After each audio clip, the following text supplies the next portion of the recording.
bancada no partidaria para las elecciones legislativas del próximo año. Fíjense de que hace una semana, bueno, más de una semana, el 3 de noviembre específicamente, había una notificación que se me notificó una semana después, o que se hizo de mi conocimiento hasta una semana después, en la cual se me decía que tenía que designar a 2 personas para que estuviéramos presentes en el proceso de revisión de huellas y de firmas. Pero entonces esa resolución es del 3 de noviembre y me la hacen saber a mí hasta el día 9 de noviembre. En menos de 2 horas yo ya había designado a esas personas. Lógicamente voy a ir yo y va a ir también Jorge Juárez, que es el aspirante a candidato suplente en esta candidatura o en esta aspiración. Y bueno, hasta el día de ayer por la tarde me notificaron que hoy a las 2 de la tarde se comienza con el proceso de revisión de las firmas.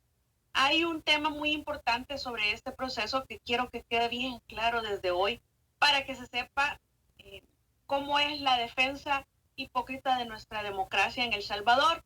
Y digo hipócrita aunque se escuche un poco fuerte el tema o la palabra, la calificación, pero en realidad es esa defensa de la democracia de doble cara que tenemos nosotros generalmente y que hemos tenido siempre en el país. Fíjense que resulta que en las elecciones, bueno, las candidaturas no partidarias son producto de una interpretación constitucional que hace la sala, ya eso lo sabemos.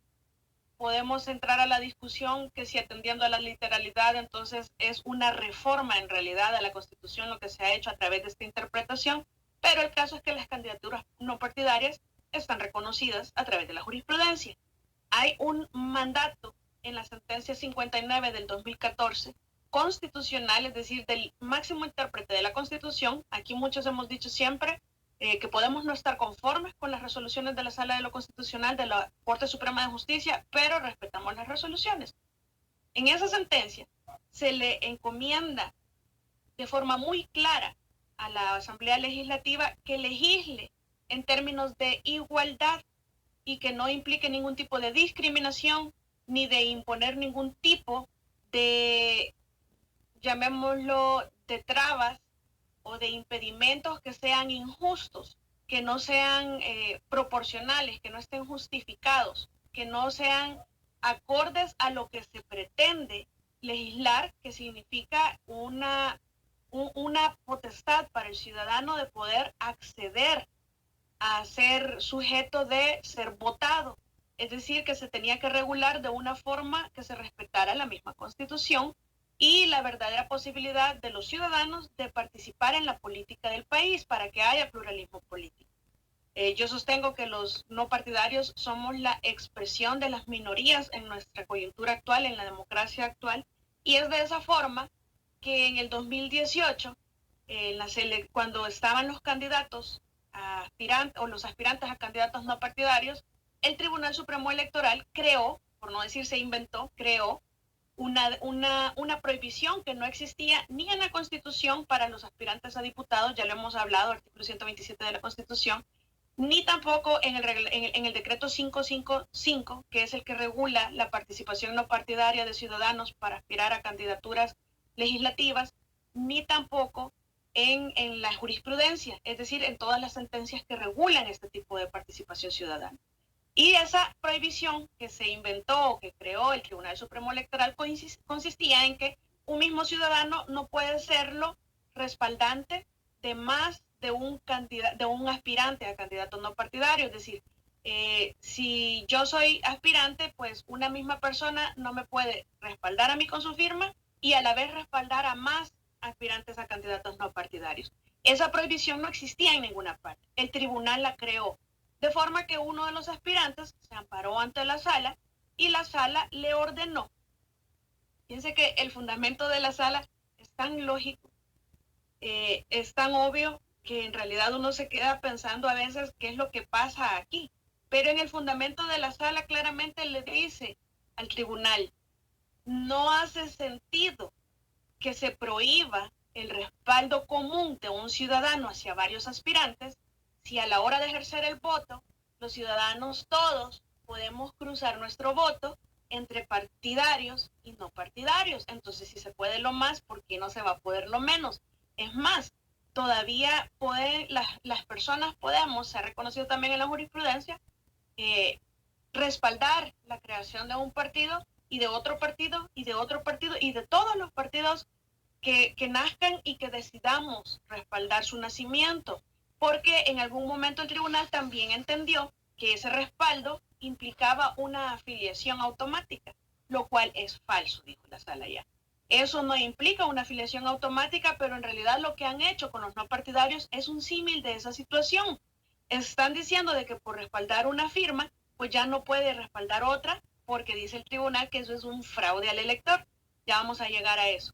La situación es que en el 2018 entonces este ciudadano aspirante se amparó ante la sala le explica al tribunal que no tiene sentido su prohibición, aparte que no existía en ninguna parte del ordenamiento jurídico de El Salvador y que violentaba diferentes principios como el de seguridad jurídica, entre otros, el de la proporcionalidad, el del acceso para ser sujeto de sufragio pasivo, es decir, de participar en elecciones, ser votado y ostentar un cargo público a través de ese mecanismo. Pero entonces, como la sala les ordenó de una forma categórica que tenían, y eso lo vamos a ver, está en pantalla, tanto la fundamentación, solo es un pequeño parrafito en donde de forma muy clara y expresa la sala le explica eso al tribunal, y más adelante, ya lo vamos a ver también en pantalla, la orden directa que le establece la sala al tribunal y le dice, no se ejecute la resolución número tal, tal y tal, que es la resolución en donde el tribunal se ordenaba que no se permitiera el doble respaldo de un ciudadano hacia varios aspirantes. Y en segundo lugar se le ordenaba que contabilizara a todos los aspirantes las firmas que tuvieran comunes de diferentes ciudadanos. Es decir, que un mismo ciudadano los respaldara a varios y le obligó al tribunal a contabilizarlas. Recordemos que en ese tribunal ya estaba el doctor Julio Olivo Granadino, que es el mismo, una persona que se repite en el tribunal actual. Eso quiere decir que él ya tiene conocimiento de esta situación. Ahora, lo que sucedió después es que como a los diputados no les gustó esta situación, lo hicieron ley. Es decir, la prohibición, los diputados la hicieron ley. Y fíjense que qué curioso que van a ver en pantalla, esto yo ya lo compartí en mis redes, quienes firman esta solicitud de reforma. Justo cuando ya la sala había amparado, la sala no resolvió el fondo del asunto y por lo tanto quedó sin resolver esa situación, más allá que la medida cautelar que se otorgó ordenándole al tribunal esta situación. Entonces, como no se quedaron conformes los del tribunal con esta situación y como los no partidarios siempre han estorbado a los partidos políticos por obvias razones, pues entonces ahí se puede leer algunos nombres, dice Nidia Díaz, dice Mario Donald, creo que dice Julio Fabián, Anabel Belloso, Lorenzo Rivas, Antonio Vázquez, René Portillo Cuadra, Alberto Romero, Antonio Almendaris, y bueno, ustedes lo van a ver. Estas personas vienen a decirle, vienen a proponer que se reforme el artículo 8 de los no partidarios para imponer esa prohibición ya como ley. Esa misma prohibición absurda de la que les hablé, lo quieren hacer ley. Y la justificación de ellos es que dice de que las candidaturas no partidarias, el decreto 555, no regula el hecho que una misma persona avale dos candidaturas no partidarias distintas, lo que puede traducirse, dicen ellos, en fraude a los ciudadanos al avalar dos candidaturas con propuestas contrarias entre sí, por lo que debe regularse esta circunstancia. Y dan su propuesta para que se reforme y en realidad esa propuesta que ellos dan es la que queda después en el decreto 555 en el artículo 8, en donde se prohíbe esta situación. Ahora bien, ¿qué es lo que pasa? El Tribunal Supremo Electoral está eliminando firmas repetidas. No es correcto llamarle firmas repetidas, está eliminando esa voluntad de un ciudadano de respaldar a más de un aspirante. Es decir, la firma de una persona que ha expresado su voluntad expresa, de la redundancia, de respaldar más de un aspirante a candidato no partidario, está siendo utilizada de una forma tan perversa que con esas repeticiones de firmas están eliminando candidatos. En algunos de los casos, en otros me dicen también que están eliminando firmas porque son fuera de San Salvador si el aspirante pretende quedar en el municipio, es decir, es un aspirante para el municipio de San Salvador. Eso es algo que estaba antes en la ley, que después se derogó, es decir, quedó sin efecto porque ya no quedó regulado. Entonces, al no estar regulado, viene el tribunal y como máximo intérprete de la ley electoral o del derecho electoral, pues entonces tiene a bien que no los están validando tampoco. De hecho, por eso mismo, previendo esta situación, es que yo siempre puse en mis redes todos los requisitos y el principal era no estar afiliado a ningún partido político y ser del municipio de San Salvador, principalmente, además de tener el DUI, etcétera, etcétera. Pero entonces esa situación es lo que se está dando. El tribunal crea una regla ilegal completamente a todas luces, lo saben. Luego la Asamblea Legislativa convierte en ley esa regla absurda, esa prohibición violatoria de derechos fundamentales, constitucionales y de principios democráticos. Esto afecta el pluralismo político, esto afecta la voz de la expresión de las minorías, las personas, es decir, el 71 número 3, en donde se establece la participación pasiva, es decir, el derecho a que yo como ciudadana quiera postularme a un cargo público y todo el mecanismo de ley que tiene que estar en igual de condiciones. Todo eso está siendo vulnerado por parte de la Asamblea Legislativa con esta reforma al decreto y ahora con el Tribunal Supremo Electoral dándole cumplimiento, sobre todo cuando saben que es totalmente inconstitucional y cuando además tienen no una potestad, tienen una obligación de aplicar interpretar como una unidad jurídica todo el ordenamiento y respetar la sentencia de la sala por encima de la ley que abiertamente es ilegal. Sobre todo que el magistrado Olivo conoce de esta situación porque integró el tribunal anterior y aunque no hubiera integrado el tribunal anterior, es obligación de ellos hacer un mínimo de análisis de constitucionalidad de esa prohibición. Y fíjense que qué grave que incluso en una de las entrevistas yo he escuchado a todos los magistrados, excepto a la presidenta, es la única que nunca le escuché manifestarse de una forma tan desagradable de las participaciones no partidarias, pero el magistrado Olivo, lo digo con mucho respeto porque la intención es que mejoremos, pero él trasciende y todavía presume la mala fe de los aspirantes, es decir, de nosotros. Dice, yo no sé o no sabemos si es que ellos por estrategia presentan primero unos los libros, después los presentan nosotros y las firmas son los mismos ciudadanos respaldantes. Él sabe que esa disposición, que esa prohibición es inconstitucional y escoge no solo cumplirla, y a la vez escoge incumplir la sentencia de la sala, la 59 del 2014, sino que además presume mala fe y presume que nosotros hacemos estrategias con tal de hacer un fraude de ley. Eso es atentatorio y es grave porque está expresando una opinión en contrario bien perversa. En realidad, sí me parece muy grave porque de por sí ya tenemos nosotros muchos obstáculos legales para aspirar a las candidaturas, todos los obstáculos que se impusieron por parte de los diputados y este que es inconstitucional, la sala debería de darle, como se supone que tenemos una sala activa, se supone que le da seguimiento a todas sus sentencias de inconstitucionalidad, extraña sobremanera que una abejita, que esta reforma abiertamente violatoria de su sentencia, en donde se establece que no tienen que poner impedimentos injustos, que tienen que ser tratos no discriminatorios a las candidaturas no partidarias en relación a los partidos políticos, debería de darle un seguimiento. Ya pasó más de un año y medio aproximadamente, y no le ha dado seguimiento a esta situación porque esa reforma es violatoria de la Constitución, es violatoria incluso de su sentencia de inconstitucionalidad a la que he hecho relación. Pero bueno, así las cosas, este día se comienza la revisión de las firmas que hemos presentado junto a Jorge Juárez y la próxima semana les estaré comentando en qué termina todo esto. Esperemos que al final del día pues los derechos sean reconocidos y respetados, la Constitución también, y si no, pues tarde, aunque sea tarde y se haga el daño a muchas personas, siempre la justicia los va a alcanzar y una vez reconocida la violación clara a nuestros derechos como ciudadanos a acceder a cargos públicos a través del sufragio pasivo, una vez reconocido eso por una autoridad, nada más es cuestión de tiempo que los funcionarios, de conformidad con la Constitución, respondan de forma personal por la violación de derechos reconocidos en la Constitución que de forma personal hagan. Y bueno, nos queda muy poquito tiempo. También hay varios temas que se han dado. Me voy a saltar uno de ellos y me voy a ir directamente al antejuicio express que hemos visto en el cargo del viceministro de Seguridad, el señor Arriaza, el director que también es de policía Arriaza, pero en este caso se está ventilando el antejuicio por la prerrogativa del fuero del que goza por ser el viceministro, no por ser el director de la policía. Fíjense que es muy curioso.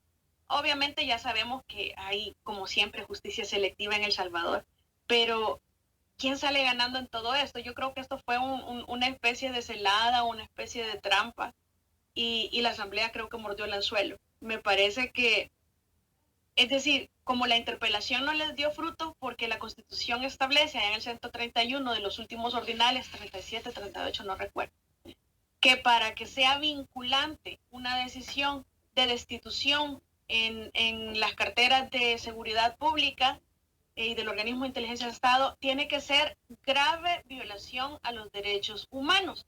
Como esa característica de grave violación a los derechos humanos no se cumple, entonces la comisión especial, no, sí, la comisión especial hacia el director, como no va a tener esa fuerza, pues entonces ellos dijeron, bueno, no lo logramos con la interpelación, con la comisión especial, pues entonces ellos siempre van a buscar una forma de hacer el daño, porque es claro que hay una pugna de poderes en este momento. No quisiéramos estar, pero estamos viviéndola, hay que aceptar nuestra realidad. Y como entonces no dio frutos, era muy fácil prever que un nombramiento de viceministerio, es decir, para el Ejecutivo eso no generaba nada, para el director de policía eso no generaba nada, porque solamente genera es decir, ya no se le puede procesar directamente al director de policía, porque ya no es solo director, sino que además viceministro, pero, es decir, el antejuicio iba a ser una realidad. Yo creo que eso pudieron preverlo en el órgano ejecutivo desde siempre. Lo que también se pudo prever es que iba a ser una bomba en relación a que la ciudadanía se iba a volcar, obviamente, a proteger al viceministro. A mí me parecía muy claro esa situación, entonces, y que la posición de los diputados iba a verse todavía peor, porque iba a pasar lo que ya pasó. Se le iba a dar un tratamiento express. Hay personas conformando esa comisión que deberían de estar sentados en el banquillo de los acusados enfrentando el delito de lavado de dinero y un procedimiento por extinción de dominio en sus bienes, pero que están ahí juzgando en lugar de ser juzgados, que es lo que corresponde, que es lo que uno esperaría que suceda, pero no sucede. Esos que deberían de ser juzgados están juzgando ahora. Entonces, ¿cómo los hace ver? Ellos no tienen ninguna moral, y no es que esté mal o que esté bien o que no lo, es decir, no es el caso. Si la investigación procede, procede. El caso es que están poniendo a dar la cara a personas que no tienen ningún crédito moral ni ninguna credibilidad moral para hacer ningún tipo de juzgamientos. Entonces, en mi opinión, la Asamblea mordió el anzuelo, hicieron un procedimiento express para llegar a un antejuicio. Ya está la comisión. Ni les extraña que no se van a tomar los 60 días, ni mucho menos los segundos 60 días. Esta resolución, antes que termine el año, ya se dio el antejuicio y ya se inició el procedimiento oficial correspondiente. Y fíjense que yo sostuve en algún momento que no le corresponde al director de policía determinar si la orden es legal o no. Es decir, ahí yo creo que se metieron en un gran lío innecesariamente. El director de policía tuvo que haber, o tuvieron que en el Ejecutivo, bien difícil en realidad, porque yo siempre sostuve también que esta orden era defraudatoria de la Constitución. Obviamente el ministro sí tenía justificación, pero se la jugaron porque hay una excluyente de responsabilidad en donde se establece que cuando hay dos órdenes válidas que cumplir, pues hay que decantarse por cumplir una, y evidentemente esa orden de apremio era defraudatoria de la Constitución. Todos sabemos que sí tenía justificación el ministro de Hacienda de acudir, pero bueno, mordieron el anzuelo, y lo curioso es que van a juzgar o políticamente desaforar a alguien por delito de desobediencia, cuando desobediencia es lo que más, delito que más cometen a muchos de los diputados en la Asamblea Legislativa cada vez que no cumplen sentencias de inconstitucionalidad como la que les enuncié anteriormente, entre otras como el voto en el exterior, como la ley de la reconciliación, y así podemos continuar, pero se nos acabó el tiempo. Esto es lo que quiero decirles, que revisen el artículo 159 de la Constitución, el 167 me parece que es. Es decir, lo que quiero que se comprenda, el 193 número 3, es que la policía tiene dos funciones. La policía es para la seguridad pública de toda la ciudadanía y para coadyuvar en la investigación del delito. Ahí nos vamos a quedar porque el otro tema ya no lo alcanzamos a ver, pero definitivamente la Policía de Investigación del Delito, esa función, esa parte que está a cargo de la Fiscalía General de la República, 193, número 3, debería de estar en realidad como una policía judicial o como una policía independiente y autónoma para poder coadyuvar de forma autónoma con la Fiscalía. Y el presidente es el encargado de dirigir a la policía en el ámbito de seguridad pública para mantener la paz y la armonía social. Son dos funciones distintas del mismo ente. Debería de separarse una. Leamos los artículos para que no nos engañe nadie, para que nosotros tomemos nuestras propias decisiones y sepamos siempre hacer nuestros propios análisis y concluir. Oigamos todas las opiniones, seamos tolerantes con los que no opinan igual que nosotros y les deseo mucha salud, muy buen fin de semana y si Dios lo permite, me escuchan el próximo viernes. Hasta pronto.